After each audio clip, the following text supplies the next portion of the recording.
तो हेलो साथियों, स्वागत है आपका अपने channel physics by Krishna Dutt में।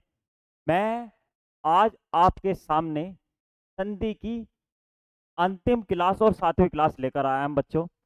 जैसे कि मैं आपको बताता भी रहता हूं कि ये जो क्लासेस हैं इतनी लंबी होने का कारण है कि बच्चों कॉन्सेप्ट सीखना। ठीक है, मैं आपको कॉन्सेप्ट बता रहा हूँ, रटना नहीं सिखा रहा हूँ। ठीक है, कॉन्सेप्ट आना चाहिए आपको, लगाने आने चाहिए क्वेश्चन। ठीक है, तो बच्चों जो कोई भी हमारे चैनल पर नया है तो प्लीज़ चैनल को सब्सक्राइब करें, बेल आइकन का बटन जरूर दबाएं जिससे कि आपको नई क्लास का नोटिफिकेशन आता रहे। और हमारी क्लास कैसी लग रही है बच्चों, प्लीज़ कमेंट करें, लाइक शेयर जरूर करें। जैसा कि आपको पता है संधि की 6 क्लास हो चुकी हैं। ठीक है, और आज अंतिम क्लास है। आज मैं पढ़ाऊंगा आपको विसर्ग संधि। क्या पढ़ाऊंगा बच्चों? विसर्ग संधि पढ़ाऊंगा। ठीक है, विसर्ग संधि के बारे में जानेंगे, विसर्ग संधि होता क्या है। इससे पहले मैंने बच्चों आपको पढ़ा दिया था स्वर संधि और व्यंजन संधि। संधि पढ़ रहे हैं बच्चों हम?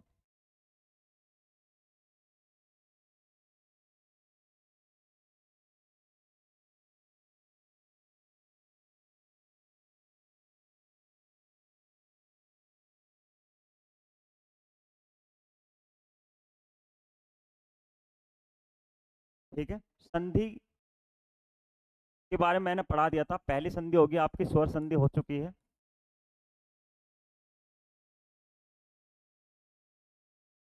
दूसरी व्यंजन भी हो चुकी है।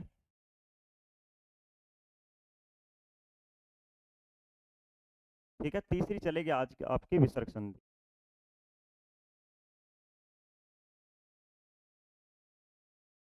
ठीक है, क्या होगी? विसर्ग संधि। विसर्ग संधि की डेफिनेशन की बात करूं, इसमें क्या होगा बच्चों?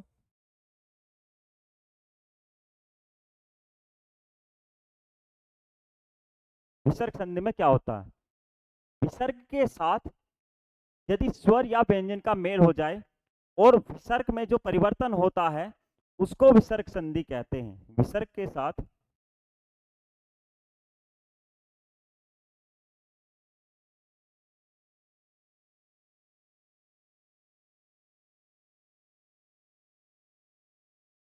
स्वर या व्यंजन आने से विसर्ग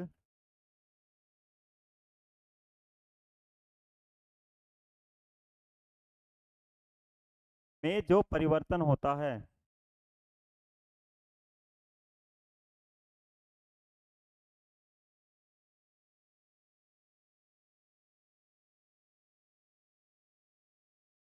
ठीक है जी, विसर्ग संधि कहलाती है।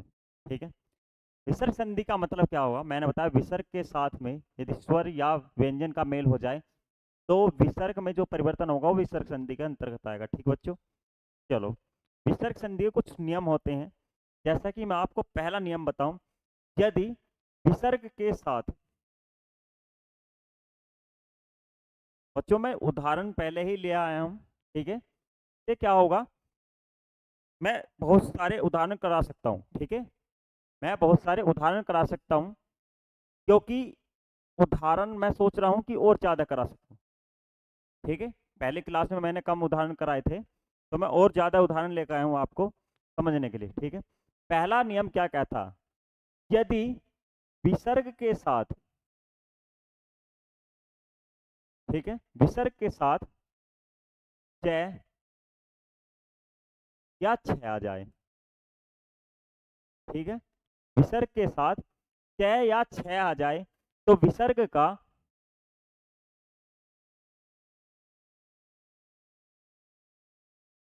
परिवर्तन हो जाएगा श में। इसमें हो जाएगा बच्चों श में।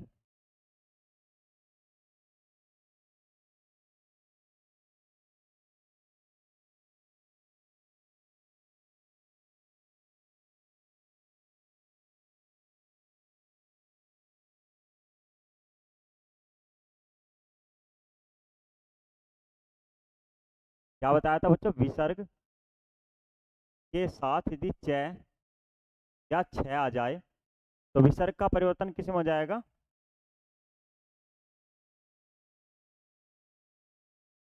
6 में, और वो भी आधा। ठीक, यदि विसर्ग के साथ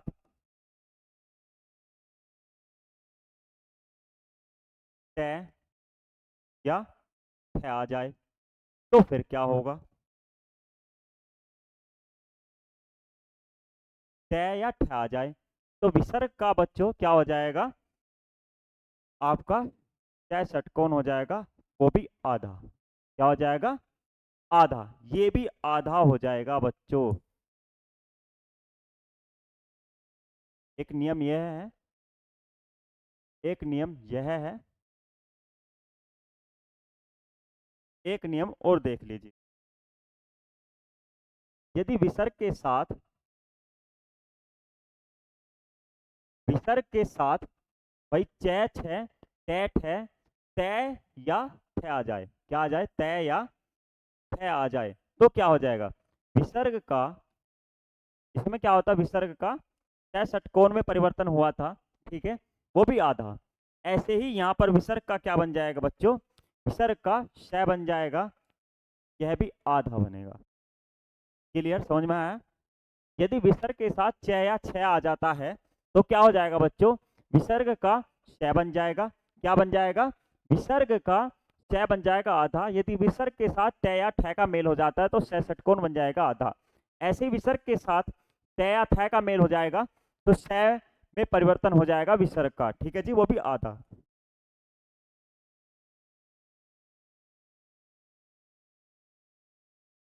ये आपके बना दिया मैंने नियम 3। तो बच्चों ये समझ में आया आपके?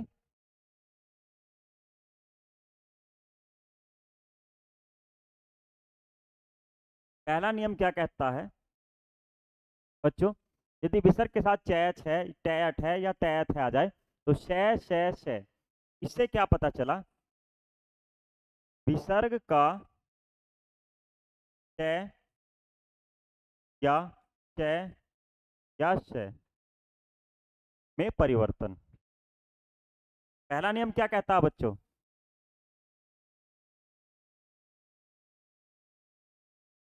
विसर्ग का श या श में परिवर्तन, ये कहता है आपका पहला नियम। क्लियर, समझ में आया? अब इस पर आधारित कुछ उदाहरण लेकर आए हम बच्चों, वे देख लेते हैं। जैसे कि आपके सामने लिख रहा होगा निहि जमा चल। क्या लिख रहा है बच्चों? निहि जमा चल। अब देखो विसर्ग के साथ क्या आया? क्या आया? विसर्ग के साथ क्या है? तो विसर्ग का क्या बनना है? श बनना है। क्या बनना है बच्चों? श बनना है, और बाकी ऐसा ही रहेगा। देखो न ई, विसर्ग हट जाएगा, विसर्ग का क्या बनेगा? श बनेगा, वो भी आधा, बाकी ऐसे ही रहेगा, निश्चल। समझ में आया बच्चों? तुम्हें ज्यादा कुछ नहीं करना होता, बस आपको तरीका आना चाहिए बच्चों। करना क्या है? क्लियर? अब ऐसे ही निहि जमा च, भाई च का मेल हो गया, विसर्ग के साथ च का मेल होगा तो क्या बनना? श बनना। भाई पूरा ऐसा ही रहेगा बच्चों। नी, इसका क्या बन जाएगा? आधा श, च ये बन गया बच्चों निश्चय। ठीक, अब बात करते इसकी। विसर्ग के साथ छ आ गया, वही बात है, छ आ जाए या च आ जाए, क्या हो जाएगा? श बन जाएगा। न ई, विसर्ग का श बनेगा, और छल, निश्चल बन गया बच्चों। समझ में आया? आपके समझ में आया उदाहरण बच्चों?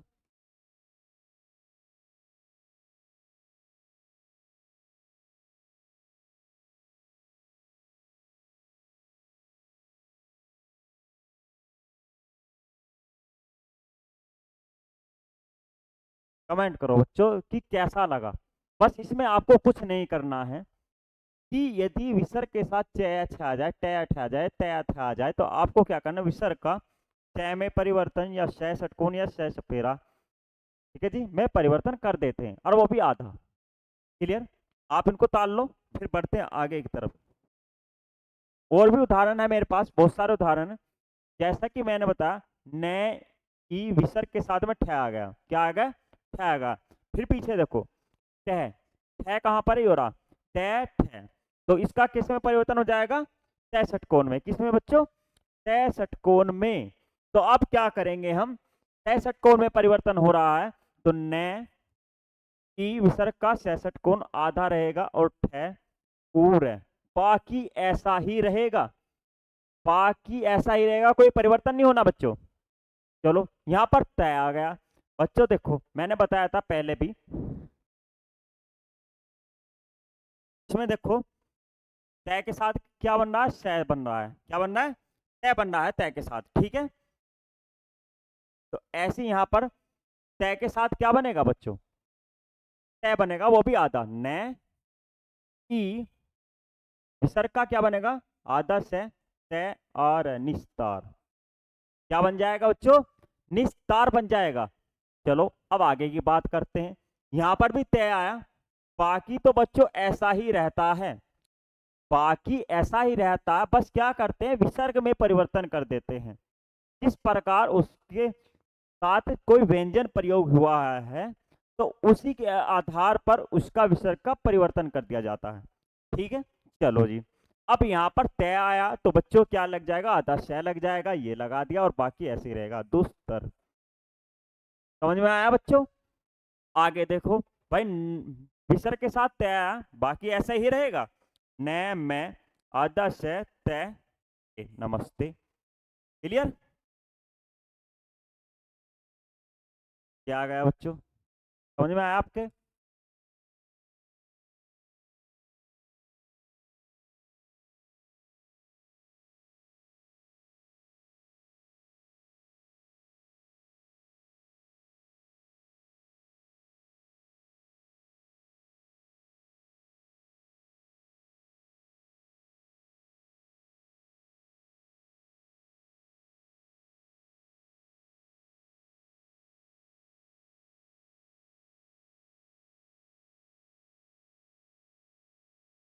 चलो जी बढ़ते हैं आगे। अब देखो छह आ गया दोबारा, दोबारा छह आया बच्चों, तो यहाँ पर क्या होगा, द उ, ठीक है जी, विसर्ग का क्या बन जाएगा, श बन जाएगा, क्या बन जाएगा बच्चों, श बन जाएगा आधा, बाकी ऐसा रहेगा, दुष्चक्र, क्या बन जाएगा बच्चों, दुष्चक्र। है न उ, ते आ गया बच्चों, ते क्या बताएगा, टैच है, टैट है, तैथ है, तै 66 कौन सह सपेरा। क्लियर, तो यहां पर क्या आएगा, ध न उ 66 कौन आएगा बच्चों, धनुष कार। ये बन गया बच्चों, समझ में आया आपके, बहुत ही आसान होता है बच्चों, इसमें बस कुछ नहीं करना होता, बस आपके समझ में आना चाहिए, क्या आना चाहिए बच्चों, आपके समझ में आना चाहिए, बस ऐसे ही हो जाता है, ठीक। तो ये 6 उदाहरण, और मैंने क्या करा, आज ज्यादा उदाहरण करने का मकसद है मेरा, ठीक है, और आपके ज्यादा वो समझ में आ जाएगा, ठीक बच्चों। तो ये आपका पहला नियम था। बढ़ते हैं आगे की तरफ। आगे क्या कहता है बच्चों, आगे एक नियम है, यदि विसर्ग के साथ कैक है या पैफ है। देखो मैंने बताया था, व्यंजन या व्यंजन का जो मैंने एक चार्ट बनाया था, कैक है, ठीक है जी, कैक है गैग है वाला, ठीक है जी। अब उसमें क्या हुआ था, जैसे ये बताया था ना, कै खे कै घै, इस प्रकार के करके बताया था, कै खे कै खे कै खे पै पै, ये बताया था ना भाई। इसके बारे में मैं बता चुका हूँ, इसके साथ बता सकता हूँ, इसके बाद मतलब इसके बारे में बता दिया मैंने, ठीक है। अब क्या बचा, ये वाला क्रम और ये वाला क्रम, कैक है वाला और पैफ है वाला, तो मैं इसको एक साथ ले आया बच्चों, कैक है और पैफ है। यदि विसर्ग के साथ कै या ख या पै व फै आ जाता है, तो विसर्ग का कोई परिवर्तन नहीं होता, वो ऐसा का ऐसा प्रयोग कर दिया जाता है। क्या कर दिया जाता है बच्चों, ऐसा का ऐसा प्रयोग कर दिया जाता है। समझ में आया बच्चों। अब कैसे प्रयोग करेंगे, इसमें कोई परिवर्तन नहीं होगा बच्चों, कोई परिवर्तन नहीं होगा, ऐसा ही प्रयोग होगा। देखते हैं कैसे, और रजय जमा कण, रे जय, ठीक है जी, ऐसा ही रहेगा, कुछ नहीं करना है आपको। ये हो गया, बहुत आसान है बच्चों। यदि आप इसको समझ लोगे ना तो आप क्वेश्चन लगा सकते हो आराम से। मैं आपको समझा रहा हूं, ठीक है। ये 1 घंटे की क्लास नहीं है कि हाँ भैया 1 घंटे पूरी संधि खत्म कर दी, ठीक है। ये क्लासेस जो चल रही है बेसिक टू हाई चल रही है बच्चों, जिसमें आपको सारी चीजें सिखाई जाएंगी, तोड़ना जोड़ना पहचानना। क्लियर? जैसा कि बच्चे कोई मेरी क्लास रेगुलर ले रहा है तो बच्चों वो जान भी रहा होगा, ठीक है। तो बच्चों कमेंट करा करो, लाइक शेयर भी करा करो, ठीक है जी। अब बढ़ते हैं अगले की तरफ। ये लिख रहा विसर्ग के साथ क्या आ गया, भाई यहां पर भी क्या आ रहा है, यहां पर भी क्या आ रहा, तो ऐसा का ऐसा रहने दो। अंतःकरण, ये हो गया। यहां पर भी क्या आ गया, प्रातः काल, ये हो गया बच्चों। बस कुछ नहीं करना। यदि विसर्ग के साथ कै या ख पे या फे आ जाए तो कोई परिवर्तन नहीं होगा, ऐसा कैसे ही प्रयोग होगा बच्चों।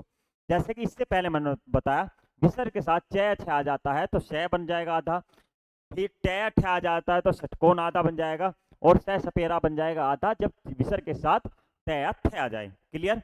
मैंने 2 लाइन कवर कर दी पूरी, ठीक है। 2 लाइन कवर करने के बाद में अब बढ़ते हैं, अगली लाइन क्या कहती है। तो दूसरा नियम था बच्चों,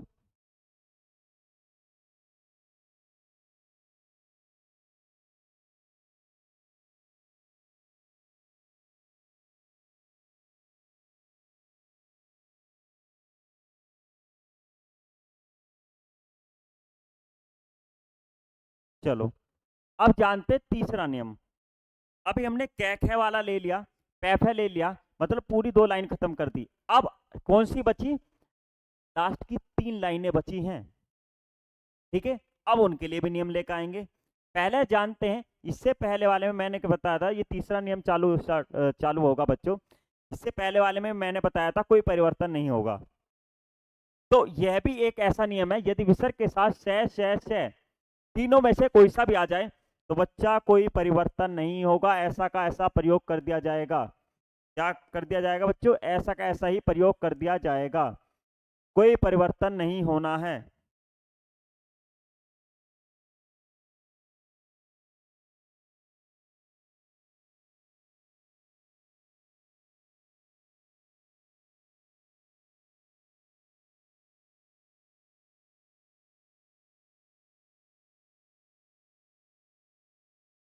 कैसे होगा, या फिर उसका ही आधा बन जाएगा, ठीक है। देखते हैं एक बार कैसे बनेगा। बच्चों देखो, विसर्ग के साथ क्या आया, से आया, से आया, तो मैं इसको क्या लिख सकता हूं, द ई द उ, ठीक है जी। क्या होगा, कोई परिवर्तन नहीं होगा, तो बच्चों ऐसे भी लिख सकते हैं हम इसको, दुशासन, ठीक है। इसको हम ऐसे भी लिख सकते हैं, इस विसर्ग के स्थान पर मैं इस से को आधा कर दूंगा, दुशासन। ऐसा भी कर सकता हूं बच्चों, ठीक है। क्या होगा, आपके दोनों ठीक, दोनों में से जो सा भी ऑप्शन में मिलेगा आपको वो दोनों वो ही ठीक होगा, ठीक बच्चों। इन दोनों में जो सा भी होगा वो भी ठीक होगा, चाहे यो हो या यो। मैंने क्या बताया, विसर्ग ऐसा का ऐसा भी प्रयोग किया जा सकता है, या इसका आधा भी प्रयोग किया जा सकता है, दोनों लिख दिया मैंने। ऐसा ही इसके साथ हो जाएगा बच्चों, भाई न ई, इसको क्या लिख सकता हूं मैं, आधा से लिख सकता हूं। अब बाकी पूरा ऐसे ही रहेगा, कुछ परिवर्तन नहीं करना होता बच्चों। बस क्या होता है, विसर्ग का, विसर्ग को आप ऐसा भी लिख सकते हो, विसर्ग के स्थान पर आप जो विसर्ग के बाद व्यंजन प्रयोग किया गया है उसको आधा भी करके लिख सकते हो, ये भी सही है, ठीक है। जैसा कि ये भी लिख रहा है तो आप इसमें भी ऐसे ही लिख सकते हो, नी, विसर्ग के स्थान पर निसंतान, या वो ऐसे भी लिख सकते हो। मैंने क्या कहा है, आप ऐसे भी लिख सकते हो, कोई परिवर्तन नहीं होगा, ठीक है। अब बात करते हैं इसकी, इसका भी ऐसा ही है। देखो विसर्ग के साथ में श आ गया, ये आ गया ना, दोनों के बता दूंगा बच्चों। दे ऐसा ही लिख सकते हो, दुस्साहस, दुस्साहस, या आप इस विसर्ग के स्थान पर इसको आधा करके लिख सकते हो और ये तो पूरा रहेगा। क्लियर? ये तो पूरा रहेगा ही रहेगा। तो बच्चों ये आपका तीसरा नियम था और बहुत ही आसान नियम है, कुछ नहीं करना होता बच्चों। इस वाले नियम में यदि विसर्ग के साथ श तीनों श में से कोई सा भी आ जाता है तो आपको क्या करना, कोई परिवर्तन नहीं होगा, या फिर यदि परिवर्तन ना वाला मिलता है, नहीं मिलता, तो आपको क्या मिलेगा, इन तीनों में से उसका एक आधा मिलेगा। आधा व्यंजन करके लगा सकते हो, ये लगा, ये लग रहा, ठीक है जी, कैसे भी लगा सकते हो, या फिर विसर्ग भी लगा सकते हो ऐसे ही, वो भी ठीक होगा बच्चों। ठीक है, पढ़ते आगे की तरफ, देखते हैं क्या बच्चों चौथा रूल क्या कहता है। यदि विसर्ग से आगे, मतलब पहले, जैसे विसर्ग लग रहा है ना, इससे पहले यदि ए या आ से अलग कोई भी स्वर आ जाए, मतलब कि इनसे भिन्न कोई स्वर आए,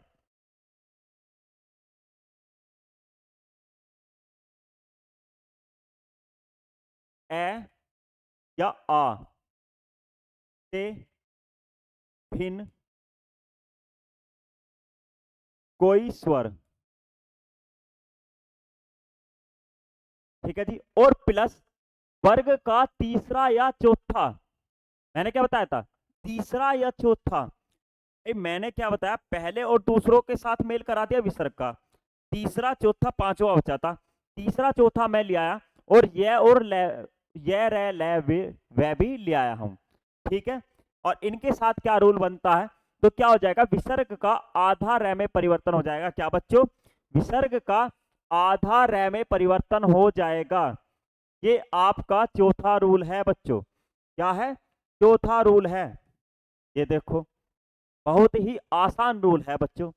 चौथा नियम क्या कहता है, यदि विसर्ग के साथ क्या हो, विसर्ग से पहले ए या आ जाए, ठीक है, चलो, विसर्ग के बाद में मतलब ए या आ से अन्य कोई भिन्न स्वर आ जाए, ठीक है, और विसर्ग के बाद में आपका, भाई पहला दूसरा मैं करवा चुका हूं वर्ग का, भाई पहला और दूसरा वर्ग का पहली और दूसरी लाइन करवा चुका हूं, ठीक है, वर्ण की लाइन जो होती है, कै खे टे ठे ते थे पे फे कै छे वाली, अब बची क्या होगी, उसकी आगे की तीन बची, आगे की तीन में से दो इसमें ला दी मैंने, और ये भी ला दी।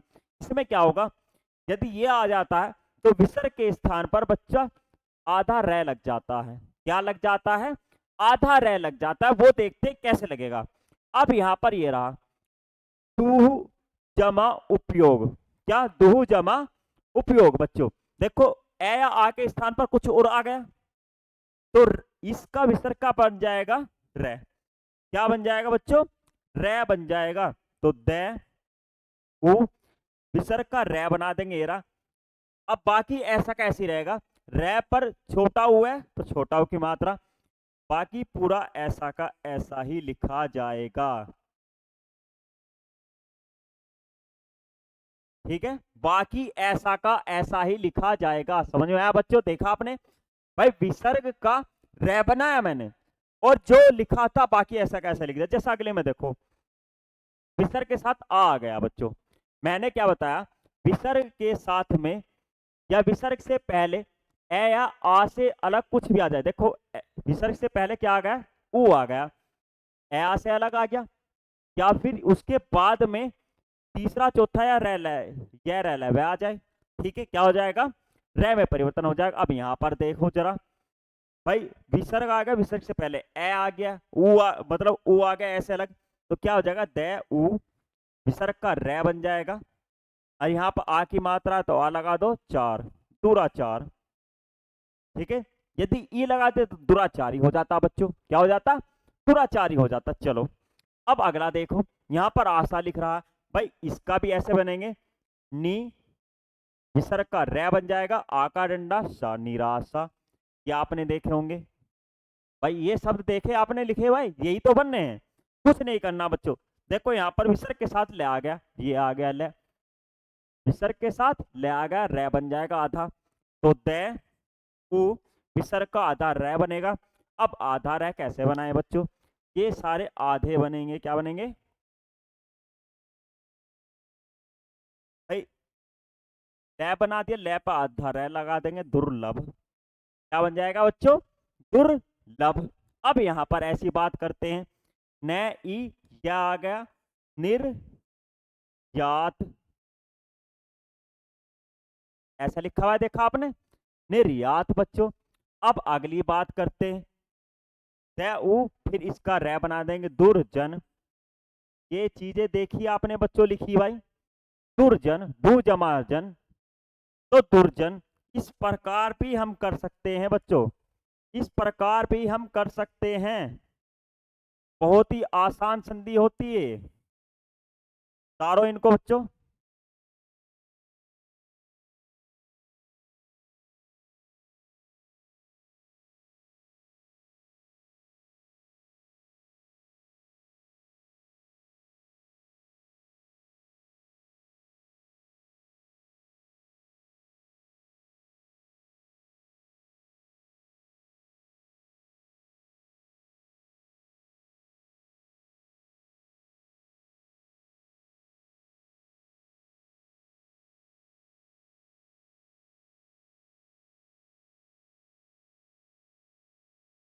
तारो बच्चों इनको।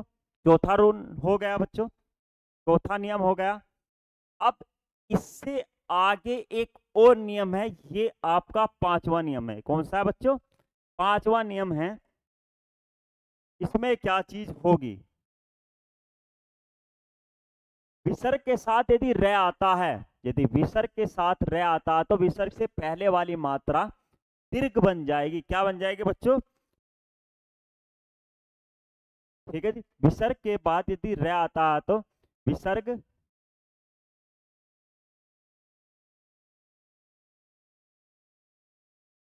के पहले वाली मात्रा दीर्घ हो जाएगी। क्या हो जाएगी बच्चों? दीर्घ हो जाएगी। क्या हो जाएगी? दीर्घ हो जाएगी। यदि विसर्ग के साथ में रे आ जाता है, तो विसर्ग से पहले वाली मात्रा दीर्घ हो जाएगी। बस और कुछ नहीं करना, बाकी ऐसा का ऐसा ही रहेगा। ठीक है जी। और विसर्ग हट जाएगा, और विसर्ग हट जाएगा। अब देखते हैं इसमें क्या होगा बच्चों। आपके सामने कुछ उदाहरण है। निहि जमा रोग। अब देखो, विसर्ग के साथ रे लग गया। क्या लग गया बच्चों? रे लग गया है, तो न। विसर्ग से पहले वाली मात्रा क्या छोटी है, इसको बड़ी कर दो, बाकी ऐसा का ऐसी लगा दो, निरोग। ये बन गया। अगले वाला देखो, विसर्ग के साथ रे आ गया, तो न।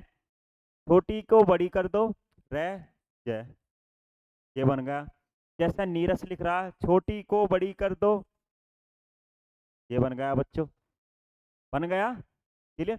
बहुत ही आसान नियम है बच्चों, इससे आसान तो मुझको कुछ लगता ही नहीं। संधि बहुत ही आसान चैप्टर है, लेकिन बहुत से बच्चे क्या करते जाते हैं, इसको इसको समझते हैं बहुत ही हार्ड, और उन पर ये हो नहीं पाता।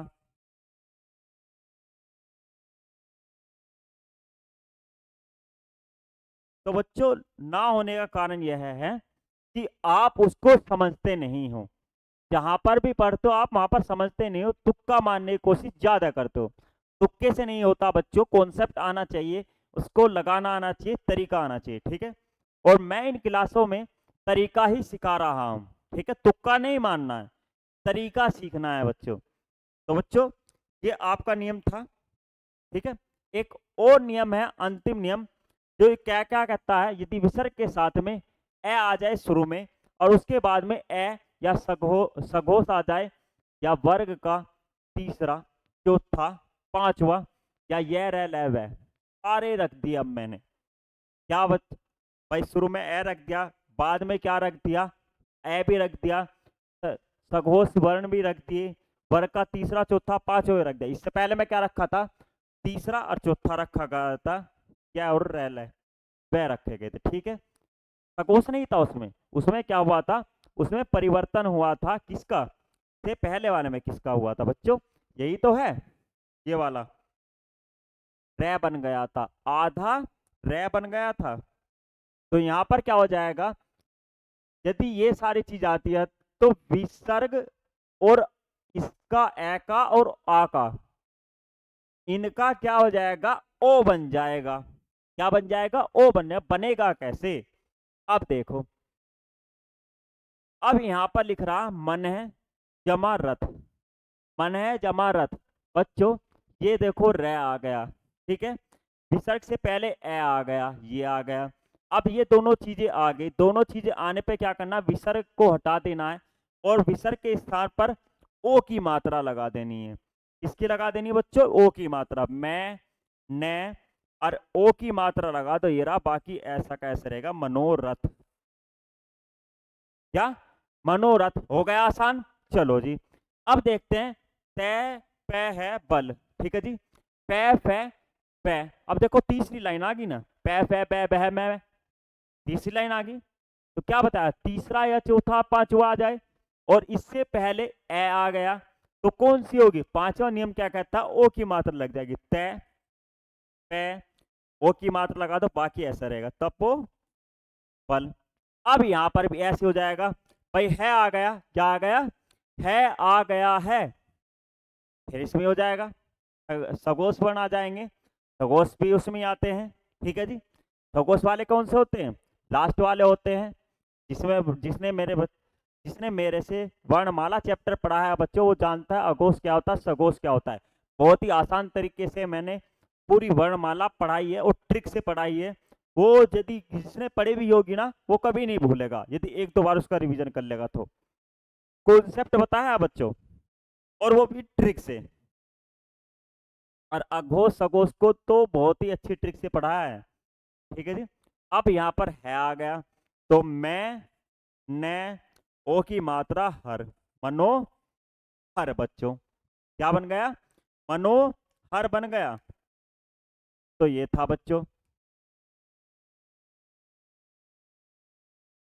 समझ में आया बच्चों। नोट्स साथ बनाया करो बच्चों। एक और है, दो उदाहरण और आ गए आपके सामने, मन है जमा रंजन, ठीक है जी, तो फिर वही काम है, विसर्ग से पहले आ गया, रे आ गया, या रे लव है, ठीक है जी। मैं ने ओ रंजन, ठीक है, ऐसी तय आ गया, तैत है, याद करो ना भाई, पै फै बै बह में, ये तो हो गया। इसी प्रकार आप व्यंजन का चार्ट आता होगा, स्पर्श व्यंजन का तो जानते होगे, उसके लिए आपको वर्णमाला पढ़नी पड़ेगी बच्चों। वर्णमाला मैंने सबसे शुरू में पढ़ाई है। तो यह विसर्ग की मात्रा लग जाएगी, बाकी ऐसा का ऐसा रहेगा। समझ में आया।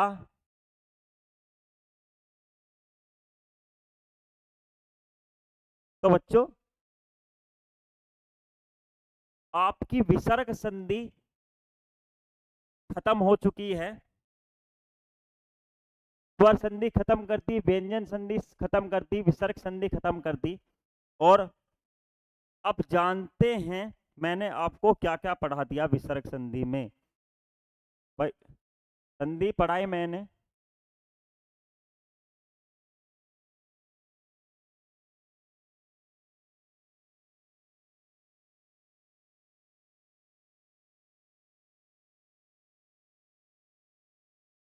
स्वर बताई, व्यंजन बताई, विसर्ग बताई, ट्रिक लिख लीजिए। बताया था इसमें ट्रिक मैंने, तुम्हें क्या ट्रिक बताई थी, ये मात्राएं बताई थी, यही तो बताई थी।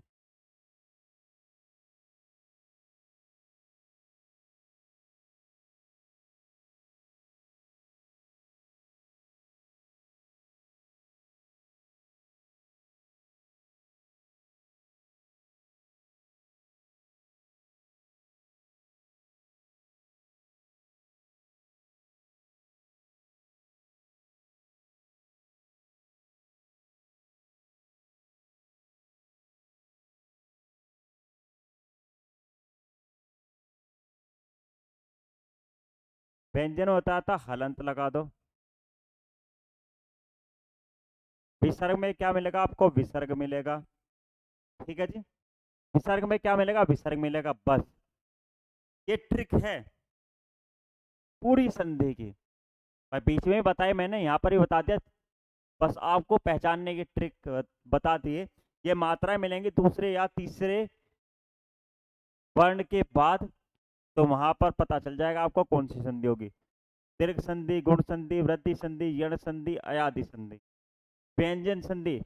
ठीक है बच्चों, और विसर्ग संधि। तो बच्चों आज हमारी संधि की अंतिम क्लास थी बच्चों। कैसी लगी प्लीज कमेंट करना, लाइक करना, शेयर करना, और क्लास को ज्यादा से ज्यादा बच्चों तक शेयर करना, जिससे कि और भी बच्चे इस क्लास को देख सके, क्योंकि यह क्लास बहुत ही अच्छी होने वाली है। ठीक है, उनके लिए बहुत लाभदायक है जो संधि को पढ़ते तो हैं लेकिन क्वेश्चन नहीं कर पाते, क्वेश्चन नहीं लगा पाते, क्योंकि वे रटते हैं, समझते नहीं हैं।